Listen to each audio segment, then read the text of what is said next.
বলো না, আমি যেভাবে আইছি এইভাবেই চলে যাই, তোমাদের সংসার নিয়ে তোমরা সুখে থাকো। এই মহিলাটা আমার স্বামীকে বোকা বানানোর চেষ্টা করতেছে। দেখছো তুমি, এখনো তোমার মা তোমার সাপোর্ট দিচ্ছে, কিন্তু মা যত কিছু বলুক আমি আর তোমার সাথে কখনো সংসার করবো না। সত্য কথা বলতে কি জানো, যে নিজের মার সাথে রাস্তাঘাটে খারাপ ব্যবহার করে তার সাথে সংসার করতে না করে অনেক ভালো। নয়ন প্লিজ তুমি আমাকে মাফ করে দাও। সত্যি কথা বলতে আমার বাবা আমাকে কিছুক্ষণ আগেই কল দিয়েছিল। আমার বাবা আমাকে কল দেওয়ার পরে আমার মার নামে অনেক উল্টাপাল্টা কথা বলছে, এই জন্য আমি মার প্রতি রেগেছিলাম।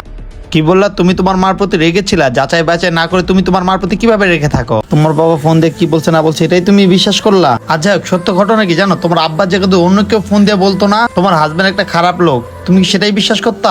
যাই হোক, আমি বুঝতে পারছি তোমাকে একটা শিক্ষা দেওয়া দরকার। মানে নয়ন তুমি আমাকে কি শিক্ষা দিবা? যাও 3 মাস বাপের বাড়ি যেয়ে থাকো, তখন বুঝবা তোমার বাবা ভালো না তোমার মা ভালো। মা চলেন তো আসেন, আর তুমি আমার বাসার সামনে কখনো আসবে না। বন্ধুরা, কাজটা কি আমি ভালো করছি না খারাপ করছি অবশ্যই সবাই কমেন্টসে জানাবেন। আমাদের এই ভিডিও ভালো লাগলে অবশ্যই টাইমলাইনে পাঠিয়ে দিবেন। ধন্যবাদ সবাইকে ভিডিও দেখার জন্য।